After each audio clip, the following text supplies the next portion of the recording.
Hey everybody, Kicking It Retro here today, and welcome back to the Time Capsule, and we are going into the Time Machine for a rematch versus the one and the only Godfather, Xenon 3120. I appreciate you accepting this match. We built brand new teams, and this time my stats are maxed out. We are ready to have this epic showdown, and you are not ready for this match, I promise you. But you might have noticed that intro section if you've ever played N64, and you will be very saddened. But you can't be too sad because we have got the beats, and I'm telling you, you're going to just enjoy the music in today's show. Drop a comment down below and let me know if you know any of it, or if you catch any of the references in the team. Let me know in the comment section down below. I'm curious if you guys know my team references. Anyways, we're jumping right into his. I jumped into Delphinel, wanting to pursue trap this ghost, and he told me after the battle he had nothing to hit Tyranitar. So he's probably like a Perish Trap variant, and he just didn't want to get hit with Pursuit, Crunch, or anything like that. He might have just been all offensive since he had nothing to hit me with. He responds with Machamp, and Machamp is phenomenal. However, I have an equally good response in Ashley R to combat Mr. Chad Vader here. Shoutouts if you know Chad Vader. He goes on into Hiya! Now, we saw Hiya a lot last game. This thing cleaned up my team. Starmie is one of the best cleaners ever. But we are rocking Perish Trap, Mean Look, Protect, Misdreavious. I realized that Thunderbolt is really nice to catch Skarmory, and Skarmory and things can phase you out. However, it is still very optimal to have that Protect so that you just have that extra turn. Oh, by the way, do you guys notice the other new thing? Drop it down in the comment section below if you caught the reference. It's going to be all game long, so you won't miss it too much. He gets a crit right off the bat, talking about going in without Hiya, and I was thinking, okay, I'm thinking I can live any next attack from this after Leftovers Recovery and Protect to get more Leftovers. I've already got this thing Mean Looked. I can rest stall it to Oblivion, and there's absolutely nothing that Xenon can respond with, as Starmie has absolutely no coverage that can damage Misdreavious super effectively. Now, he did do a lot of damage originally with that Surf. If he gets another crit, let's see if he gets it. And we are at 12 HP. We rest off all that beautiful HP. By the way, Ashley R is one of my favorite references, and one of my favorite Game Boy, DS games of all time. Alright, so we're going to go out into Lara C. You guys should figure out Lara C pretty easily. We're going to go out. This week we are running an Ice Beam Zap Cannon Chansey. And you might think, well, why are you not running Blissey? Because originally we were using a different move that is more optimal with Chansey and the HP stat. We go for that Zap Cannon, and if it's not 100% accurate, it's 50% accurate, but we zap Scizor into Oblivion, and I was thinking, okay, this is really cool, because we can heal Bell Misdreavious as we got all that lovely, delicious HP back, and if he wants to set up a sub and baton pass some stats, I'm perfectly fine with it.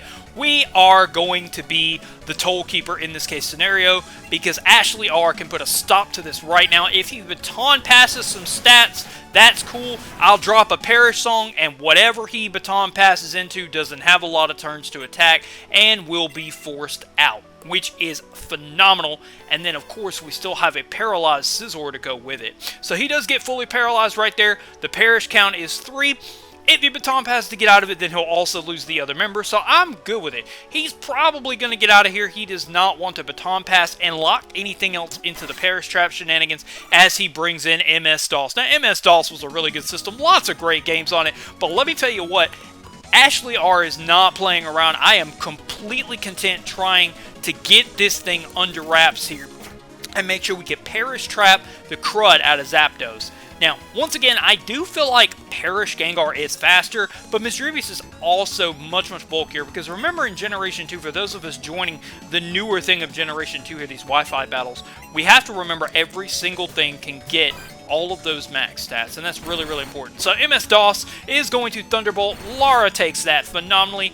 Paralysis is fine because now I can't get frozen. If you're asking why I'm using a Miracle Berry, pretty much after you freeze, then you pretty much don't get frozen again, or you lower the chances of getting frozen again. And since it is the heal beller of the team, it is a very, very good thing not to be frozen. I was thinking, okay, we're going to freeze. Nope, we're not. So, you know what we do? We go for a free 100% accurate Zap Cannon. You're right, 100% accurate. It's not 100% accurate, it's 50% accurate. We get Machamp on the Switch, and I'm thinking, okay, this is phenomenal because I have Serpentale in the back, and I can absolutely step all over Paralyzed Machamp, and I am just very, very excited in this particular circumstance. But also predicting him to want to just go for Rock Slide or some offensive move that isn't Fire Blast. This is an ideal opportunity right here to get Spania back in and get Spikes and see if he makes an aggressive double play.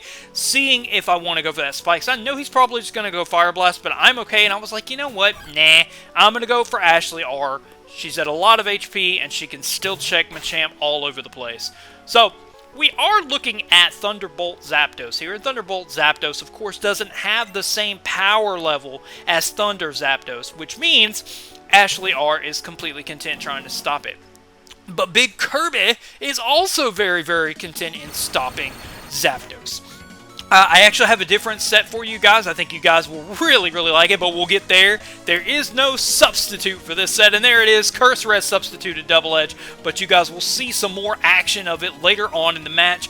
The thumbnail is crucial to this game. Let's go ahead. He goes back into Ultra, and we saw Miltank do wonders last time for me with the Psych Up, and also for him as well. Miltank has just been a really big player, and I was thinking, okay, Xenon, I have a Curse substitute, which means I have the stronger Double Edge. I am slower than you, yes, and I would be slower after the Paralysis, but you have to boost up a lot in order to fight me. And I'm behind a substitute, and I can hit you really, really, really hard with boosted Double Edge. I have found Curse Double Edge to be kind of the mitigation for Snorlax. It's kind of like that sweet spot. Maybe sub isn't the thing because this team doesn't run, or one of my teams, I don't know if it's this one, we didn't have Tyranitar. I had to Pursuit Trap the ghosts that stop mono attacking Lax, and that's a really, really important thing. But sub is really, really cool. I've set up against other Laxes on Pokemon Showdown and just kind of sit on Curse Lax, have them return, not break my substitute, curse up, and double edge them to oblivion.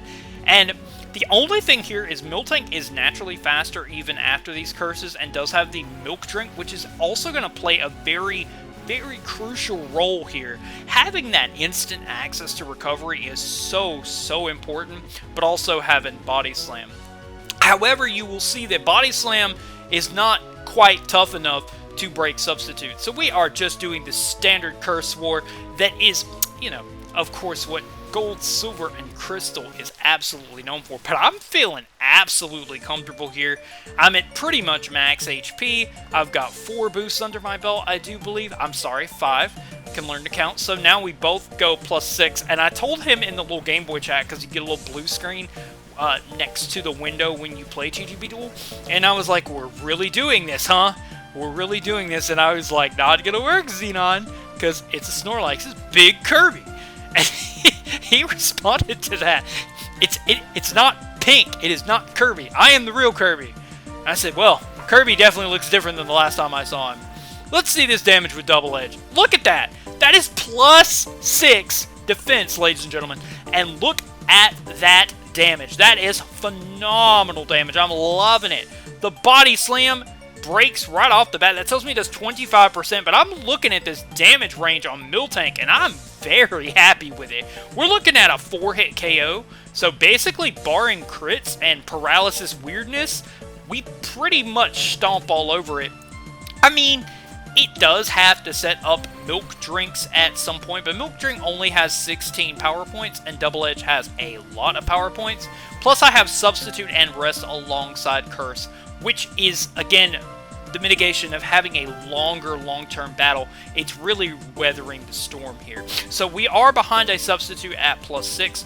Body Slam coming through. Does break the substitute. The first time it broke the sub, but we still have this sub attack, and I'm like, okay, down to the red. Let's go. I'm loving this. 1 crit ends it for one of us. It doesn't matter who crits first, but whoever crits first is going to do massive damage. 1 crit will absolutely drop this Miltank into oblivion. He's going to get some nutritious, healthy milk. And I'm like, man, I tell you what, Double Edge really does outpower Body Slam. And I've seen it a lot on Pokemon Showdown. I've been trying to really experiment with that perfect Lax set. because having that rest and the heal bell in the back, you kind of can mitigate your Snorlax to late game or later on. I also like Belly Drum Lax alongside it because you can Belly Drum later on in the game and continue to rest off the damage and heal bell all of the shenanigans. Now, it really comes down here to keeping the substitute up because it looks like Body Slam is a roll to break the substitute, which is really, really cool. So he was telling me after the fact that Return is probably better in the situation, but it is really, really hard to offset Body Slam's amazing paralysis afflictions and the wonders that it does in the older generations of Pokemon. Honestly, even in all of the generations, to be completely honest with you. And again, I still have 19 power points, and Milk Drink, he's already used 2 of them, so I'm feeling pretty good about this. Until he gets a Body Slam that does not do that much, and then the Double Edge comes through, and I'm thinking, okay, my god, does he want to attack, or does he want to... I just need one max damage roll on a turn that I can attack over it and beat it down. He goes for Milk Drink, and I was like, okay, I guess that it is the best thing to do to rest, but I get fully paralyzed, and I'm thinking, oh god, this is not looking good. There is mad cow disease coming, and I think I'm going to get crit. He goes for Earthquake, predicting me to go to something else, and now he's actually running the Earthquake coverage. Gets a critical hit as I get paralyzed, and now I know I cannot live a Body Slam. That's crazy. You run the one thing to cover the ghost types. Well, kind of, other than Mischievous. And I'm thinking in the back of my mind, yeah, I could just Perish Trap this thing out, but then it's going to be able to come back. And honestly, I never could have gone into it simply because, I mean, there was absolutely no way to get into Mischievous safely with other than taking a massive Earthquake. And I had to really, really watch those ground shakes. And I'm sure he's looking at me crazy, like, why would you go for spikes here? Just because I know the Miltank is going to get forced out by the Mischievous Perish Song, even if it's going to be able to do a ton of damage to Spania, but also wreck my Mischievous as well. So it takes out the Spania. I know Mischievous cannot take a hit, especially from this range. I do go ahead and go for the Perish Song because I've got to get this thing out of here. It is at +6. And unfortunately, he's already worn down my Snorlax to the point that he could easily revenge kill it. It is insane to me how 2 battles in a row, Miltank, for everybody's side, has really shown itself. What do you guys think of Miltank? I think it's a phenomenal Pokemon. I think it's a lot better in Generation 3 with Thick Fat alongside Thunder Wave and Heal Bell. But hey, it definitely has its merits. But in this particular team, we do have the Roar Tyranitar, the Tyranitar to Pursuit Trap. I go to Serpentale, predicting the Earthquake, and he gets the Body Slam. He predicted me. I know he didn't see Gyarados in the back. I wanted to force this thing out and set up Gyarados. And I tell you what, Gyarados is a underused Gold, Silver, and Crystal masterpiece, where the damage range is lower and the Pokemon strength is a lot lower, but I really like the Pokemon as a whole. I realize it's way too strong to take out from this range. And really, guys, that's pretty much the deal. Yeah, I can force it out with Perish Song, and I can get a free recovery here. But look, there is a Machamp, and while it is paralyzed, I can't do anything to it. And Chad comes in for free. Chad Vader comes back to catch the spikes. I go for the Heal Bell, but it is too little, too late. I'm going to go ahead and soft pull it up. All he's got to do is hit some cross chops. And what do you guys think happens? I'll tell you. So instead of... Oh, well, first it falls asleep. I apologize. I'm 1 turn ahead. And I'm thinking, okay, this being asleep can be really good. I could roar it out. But he's fast asleep and can't be moved. He goes for Sleep Talk, nails the cross chop. There's Delphinel. Bye, my guy. I guess you're not that tough of a boss after all. That was a huge hint to what that's from. Go out to Big Kirby. Big Kirby's kind of an inside reference. I think that one might be a little bit harder to get. Chad is fast asleep and can't be moved. Goes for another cross chop through Sleep Talk. Big Kirby's out and gets the crit on top of that. The icing on the cake. And Lara, you are a final person. Chad wakes up. Another cross chop. And guess what? I love how the HP bar just slowly drops. It's a great time, guys. Thank you so much for the support, the overwhelming support. We are so close to 500 subs. We are living the dream. We are on our way to the top. Thank you guys so much for all the support, all of the new subscribers, and all of you guys for reaching out. Let me know about the music and all of the references that you found, and let me know what you think of the videos. Xenon, amazing game, dude.